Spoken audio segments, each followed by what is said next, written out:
Hello students, welcome to the next lecture of Civics chapter 24 that is Understanding our Criminal Justice System। तो अगर आपको याद होगा तो लास्ट चैप्टर हमने पढ़ा था अंडरस्टैंडिंग लॉज। उसमें लॉज कैसे बनते हैं, लॉज कैसे इम्प्लीमेंट होते हैं, इन सब चीज़ों के बारे में हमने देखा था। फिर हमने देखा था कि अगर लॉज में कुछ गड़बड़ होता है या कोई एक क्लास है या एक पार्टी है जो दूसरी पार्टी के साथ कुछ भी गलत करती है, चाहे वो एक सिटीज़न हो, चाहे वो गवर्नमेंट हो, कोई भी हो, तो उसके लिए दो टाइप के लॉज होते हैं। एक होता है सिविल लॉ और दूसरा होता है क्रिमिनल लॉ। सिविल लॉ क्या होता है? सिविल लॉ होता है जो प्रॉपर्टी से रिलेटेड या मैरिज, अडॉप्शन, डाइवोर्स, इन सब चीज़ों से रिलेटेड जो भी केस होता है तो उसे हम सिविल लॉ बोलते हैं। और क्राइम से रिलेटेड, मर्डर हो गया, थेफ्ट हो गया, रॉबरी हो गई, इन सब चीज़ों से रिलेटेड जो भी केस होता है उसे हम क्रिमिनल लॉ बोलते हैं। तो हमने देखा था दोनों के प्रोसीड्यूर अलग अलग थे। क्रिमिनल लॉ का प्रोसीड्यूर अलग था और सिविल लॉ का प्रोसीड्यूर अलग था। सिविल लॉ में हम एक पिटिशन फाइल करते हैं कोर्ट में अगर हमें लगता है कि किसी दूसरे पर्सन ने हमारे साथ कोई बेईमानी की है या कुछ भी किया है। बट इस चैप्टर में हमें देखना है सिर्फ क्रिमिनल लॉ। क्रिमिनल लॉ क्या होता है? तो क्रिमिनल लॉ ये होता है कि जब भी कोई इंसान किसी दूसरे इंसान के साथ कोई क्राइम करे, क्राइम का मतलब रॉबरी, थेफ्ट, रेप, मर्डर, इन सब चीज़ों को, या झगड़ा करना, इन सब चीज़ों को हम बोलते हैं क्रिमिनल लॉ या क्राइम। तो इस चैप्टर में हमें क्राइम के प्रोसीड्यूर को समझना है, क्रिमिनल लॉ के प्रोसीड्यूर को। क्रिमिनल जस्टिस सिस्टम मतलब अगर किसी ने क्राइम किया है तो उसके लिए जस्टिस सिस्टम जो है, हर चीज़ एक सिस्टम से चलती है, एक हायरार्की होती है, एक प्रोसीड्यूर फॉलो होता है। तो वही हमें इस चैप्टर में समझना है। अब जब चैप्टर स्टार्ट करते हैं तो हम सबसे पहले ये जानते हैं कि चाहे एक नॉर्मल इंसान हो या फिर एक क्रिमिनल हो, दोनों के कुछ फंडामेंटल राइट्स हैं जो हमारे इंडियन कॉन्स्टिट्यूशन ने प्रोवाइड किए हैं। अब क्या है फंडामेंटल राइट्स एक क्रिमिनल के और क्या है फंडामेंटल राइट्स नॉर्मल पर्सन के? जब हमने फंडामेंटल राइट्स वाला चैप्टर पढ़ा था तो हमने देखा था कि आर्टिकल 20 और आर्टिकल 21 ये दो ऐसी चीज़ें हैं जो कभी इमरजेंसी के टाइम भी उनको स्क्रैप नहीं किया जा सकता। तो आर्टिकल 21 क्या बोलता है, और एक है आर्टिकल 22 जो क्रिमिनल के कुछ राइट्स हैं। क्योंकि अगर क्रिमिनल के राइट्स नहीं होंगे तो पुलिस उन्हें पकड़ के ले जाएगी, उन्हें गोली मार देगी या उन्हें इतना पीटेगी कि उनकी डेथ हो जाएगी। तो इन सब चीज़ों से एक क्रिमिनल को प्रोटेक्ट करने के लिए हमारे सुप्रीम कोर्ट ने भी और हमारे कॉन्स्टिट्यूशन ने भी, दोनों ने बहुत सारे राइट्स प्रोवाइड किए हैं। तो पहला है rights of a detained person. मतलब अगर कोई भी इंसान अगर पकड़ा जाता है किसी भी क्राइम के लिए, अगर वो क्राइम प्रूव नहीं हुआ है तो उसको पुलिस कोई भी सज़ा अपनी मर्जी से नहीं दे सकती। सज़ा देने का काम सिर्फ और सिर्फ कोर्ट का होता है, चाहे वो सुप्रीम कोर्ट हो, चाहे वो हाई कोर्ट हो, चाहे वो सिविल कोर्ट हो। इनके अलावा कोई भी किसी को सज़ा नहीं सुना सकता, या इम्प्रिजनमेंट हो या हैंग टिल डेथ हो, फांसी की सज़ा हो, इन सब चीज़ों को सिर्फ और सिर्फ हमारा कोर्ट सिस्टम ही दे सकता है और कोई नहीं दे सकता है। किसी की जान लेने का राइट सिर्फ और सिर्फ हमारे कोर्ट के पास है और किसी के पास नहीं है।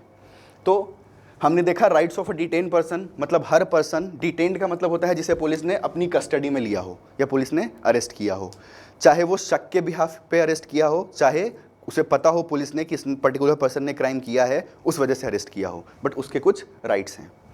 अब अगला है role of police in investigating a crime. हमें पता है कि जब भी कोई क्राइम होता है तो हम सबसे पहले यही बोलते हैं कि पुलिस के पास चलते हैं। हम ऐसा इसलिए बोलते हैं क्योंकि हमें पुलिस के ऊपर भरोसा होता है कि पुलिस किसी भी पर्टिकुलर ग्रुप का साइड नहीं लेगी, पुलिस अपना काम सही तरीके से करेगी। अब क्या करती है पुलिस, पुलिस की हायरार्की क्या होती है, ये सब चीज़ें हम डिस्कस करते हैं। तो सबसे पहला है पुलिस हायरार्की। हायरार्की का मतलब पुलिस की रैंकिंग कैसे होती है। जैसे अगर आप ऑफिस में भी काम, कोई आपके फादर या मम्मी कोई भी ऑफिस में काम करती होंगी तो उनकी एक हायरार्की होती है। स्कूल में भी आप पढ़ते हैं तो एक हायरार्की होती है। पहले टीचर्स होते हैं, उनके नीचे स्टाफ्स होते हैं, उनके ऊपर वाइस प्रिंसिपल होता है, फिर प्रिंसिपल होता है, फिर डायरेक्टर होता है। तो ऐसे एक हायरार्की पुलिस में भी चलती है। अगर हम डिस्ट्रिक्ट हायरार्की की बात करें, एक डिस्ट्रिक्ट में पुलिस कैसे काम करती है, तो सबसे पहला पर्सन हमारा होता है सुप्रिटेंडेंट ऑफ पुलिस, जिसे हम बोलते हैं एसपी। एसपी पुलिस का हेड है एक पर्टिकुलर डिस्ट्रिक्ट में। इसके अंडर ही जितने भी बाकी पुलिस वाले होंगे सारे एसपी के अंडर में काम करते हैं और सब उन्हें ही रिपोर्ट करते हैं। एसपी के बाद हमारा आता है ASP. Additional superintendent of police. कोई ज़रूरी नहीं है कि हर शहर में एक एएसपी होगा ही होगा, ये डिपेंड करता है पॉपुलेशन के ऊपर। अगर पॉपुलेशन बहुत ज़्यादा है तो एक एएसपी की ज़रूरत पड़ सकती है। एएसपी के बाद होता है हमारा डीएसपी, जिसे हम बोलते हैं district superintendent of police.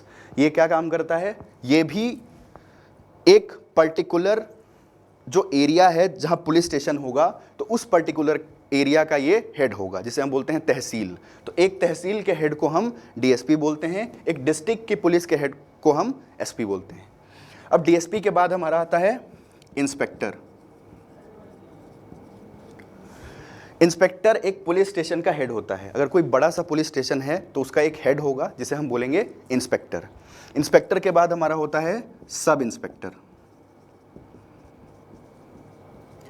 Sub inspector क्या होता है? ये भी एक पुलिस स्टेशन का हेड है, बट वो police station as compare to inspectors police station छोटा होता है। तो ऐसा पुलिस स्टेशन जो छोटा सा है, जिसके अंडर बहुत छोटा सा एरिया आता है, तो उसका जो हेड होगा उसे हम सब इंस्पेक्टर बोलेंगे। हिंदी में हम इसे दरोगा बोलते हैं। सब इंस्पेक्टर के बाद हमारा आता है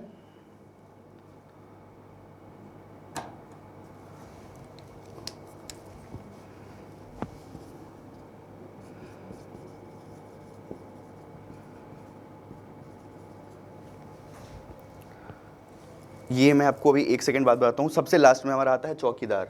चौकीदार होता है वो पर्सन, जैसे आपने मूवीज़ वगैरह में देखा होगा, एक पुलिस होता है जो पुलिस स्टेशन के बाहर खड़ा रहता है, या जेलर जो जेल के बाहर खड़े रहता है और प्रिजनर्स के ऊपर ध्यान देता है।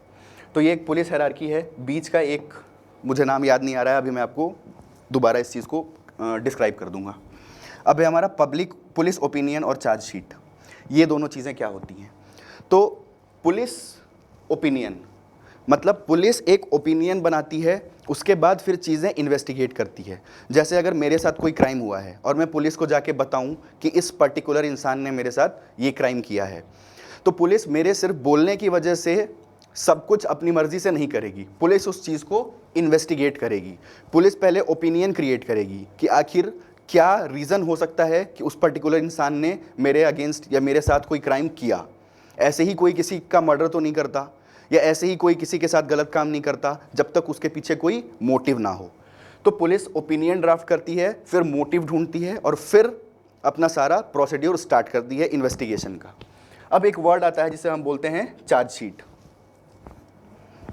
चार्जशीट क्या होता है?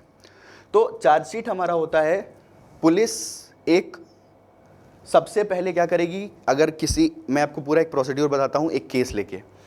मान लो एक इंसान है राम और एक है श्याम। तो राम ने श्याम के घर में चोरी की है, या आपके बुक में एक बहुत अच्छा सा स्टोरी भी गिवन है, उस स्टोरी को मैं एक्सप्लेन करता हूँ। उस स्टोरी में एक इंसान है जिसका नाम है मिस्टर गोयल। मिस्टर गोयल रात में किसी पार्टी से अपने घर आते हैं और उनकी बहन उन्हें ये बात बताती है, उनकी सिस्टर, कि मेरा एक नेकलेस था जो कि चोरी हो गया है। अब नेकलेस चोरी होना रात में, सुबह उठने के बाद उन्होंने ये चीज़ देखी कि उनका एक नेकलेस चोरी हो गया। तो अब इस चीज़ को लेके घर में प्रॉब्लम्स क्रिएट हो सकती हैं कि आखिर वो नेकलेस किसने चोरी किया है। तो इसके लिए सबसे पहले मिस्टर गोयल पूछते हैं अपने सिस्टर से कि क्या लगता है घर में कौन आया था सुबह सुबह। तो उनकी सिस्टर के हस्बैंड ने ये बात बोली कि जो हमारा धोबी है वो सुबह घर पे आया था। धोबी का नाम है मिस्टर हरी।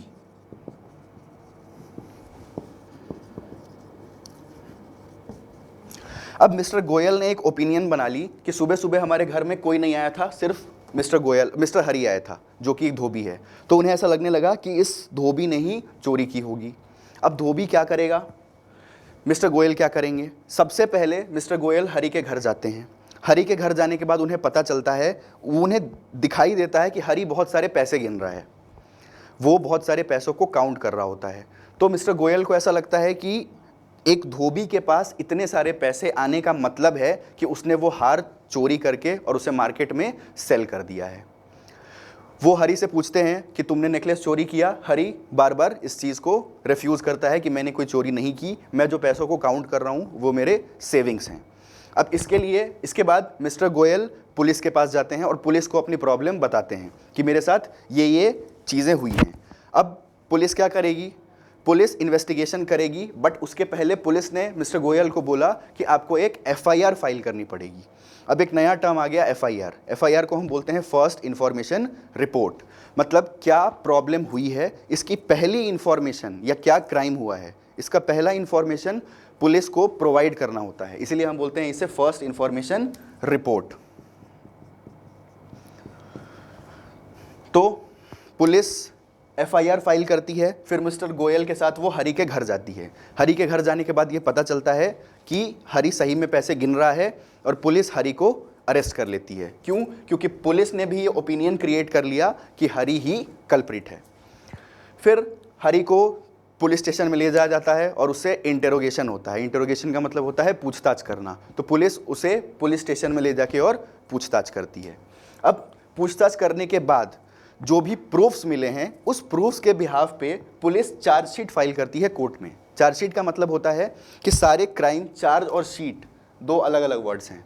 मतलब एक पर्टिकुलर इंसान पे जिसने क्राइम किया है, उस पर किस क्राइम का चार्ज लगा है, और एक शीट पे इसे फाइल करके और कोर्ट में जज के सामने प्रेजेंट किया जाता है। तो इसे हम बोलते हैं चार्जशीट।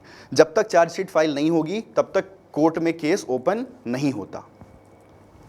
तो पब्लिक ओपिनियन और चार्जशीट, ये दोनों टर्म आई होप आपको समझ में आ गए होंगे। अब इस स्टोरी को हम थोड़ी देर तक साइड में रख के अभी डिस्कस नहीं करेंगे, हम थोड़ी देर बाद इसे डिस्कस करेंगे। अब है guidelines of supreme court regarding a detained person.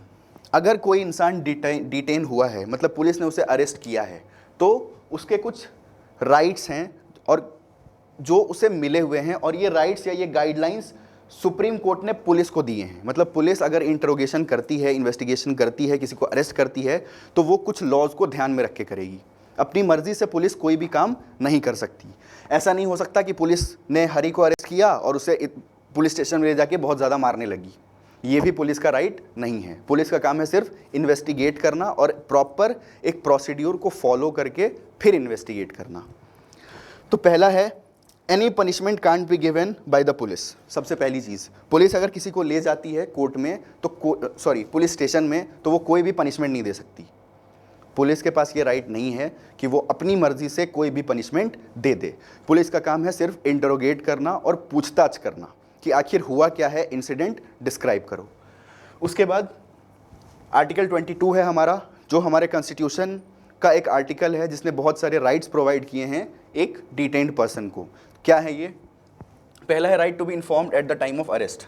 मतलब पुलिस अगर किसी को भी अरेस्ट करती है तो उसे रीज़न देना पड़ेगा कि आखिर उस पर्टिकुलर पर्सन को क्यों अरेस्ट किया गया है। अगर पुलिस रीज़न नहीं देती तो उस इंसान को अरेस्ट नहीं किया जा सकता। अगर आपने मूवीज़ देखी होंगी तो मूवीज़ में आपने देखा होगा कि पुलिस जब भी किसी को अरेस्ट करती है तो उसके पास एक अरेस्ट वारंट लेके जाती है।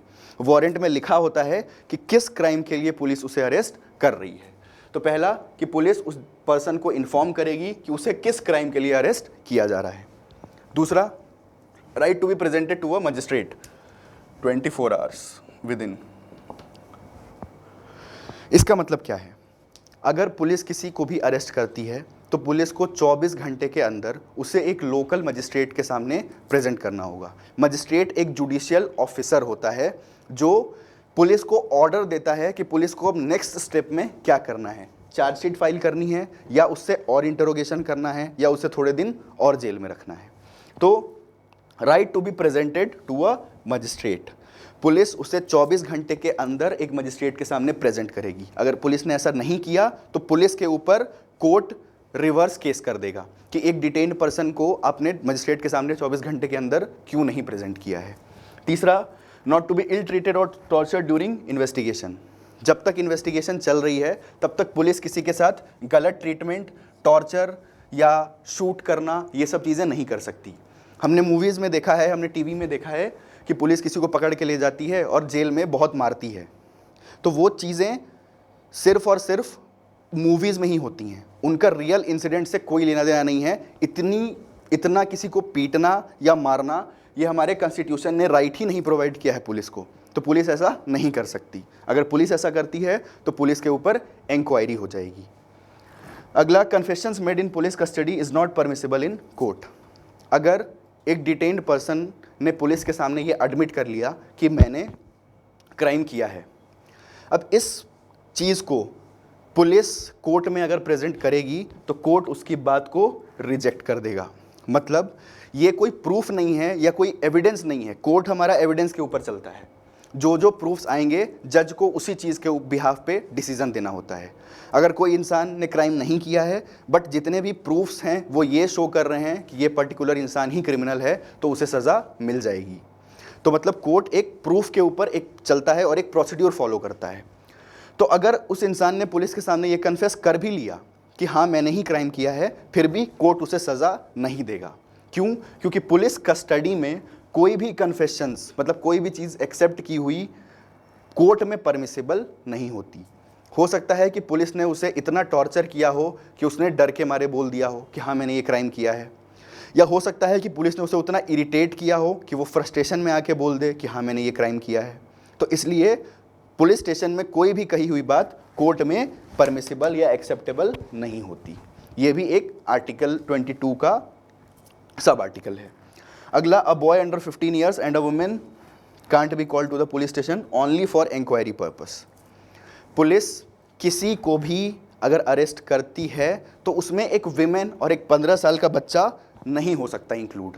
मतलब पुलिस को अगर एक कुछ इंक्वायरी करनी है, जैसे कोई क्राइम से रिलेटेड कोई पर्सन है, एक क्राइम हुआ बट एक विटनेस है जिसने वो क्राइम होते हुए देखा है, तो पुलिस उस पर्सन को ले जा सकती है अपने साथ पुलिस स्टेशन पूछताछ करने के लिए। बट पुलिस एक 15 साल से कम के बच्चे को, मतलब एक माइनर को और एक विमेन को, इन दोनों को पुलिस स्टेशन नहीं ले जा सकती सिर्फ इंक्वायरी करने के लिए, जब तक पुलिस के पास प्रूफ ना हो कि ये पर्सन वहाँ पे था मौजूद जहाँ पे जिस स्पॉट पे क्राइम हुआ है। तो मतलब विमेन को और एक 15 साल से कम के बच्चे को ये राइट है, या ये राइट हमारे हम बोल सकते हैं सुप्रीम कोर्ट ने दिया है कि उसे बिना मतलब इंक्वायरी के लिए पुलिस अपने साथ पुलिस स्टेशन नहीं ले जा सकती। तो अभी के लेक्चर में हमने बहुत सारी चीज़ें देखी हैं कि एक डिटेन्ड पर्सन के राइट्स क्या होते हैं, इन्वेस्टिगेशन कैसे होती है, चार्जशीट क्या होती है, क्या क्या राइट्स हैं जो एक डिटेन्ड पर्सन को हमारे कॉन्स्टिट्यूशन ने और सुप्रीम कोर्ट ने प्रोवाइड किए हैं, सुप्रीम कोर्ट ने क्या क्या गाइडलाइंस दिए हैं पुलिस को ड्यूरिंग इन्वेस्टिगेशन। तो एक प्रोसीड्यूर जो भी फॉलो होता है, ये सारे प्रोसीड्यूर को हमने देखा। अब नेक्स्ट लेक्चर में हम देखेंगे पब्लिक प्रोसिक्यूटर क्या होता है, फिर हम देखेंगे FIR क्या होता है, और फिर हम देखेंगे कि लॉयर्स या एडवोकेट्स अपना काम कैसे करते हैं, और ये स्टोरी को हम कंप्लीट करेंगे कि आखिर में स्टोरी में क्या डिसीजन आया। तो अभी तक के लिए लेक्चर के लिए इतना ही था। अब मिलते हैं नेक्स्ट लेक्चर में। Thank you.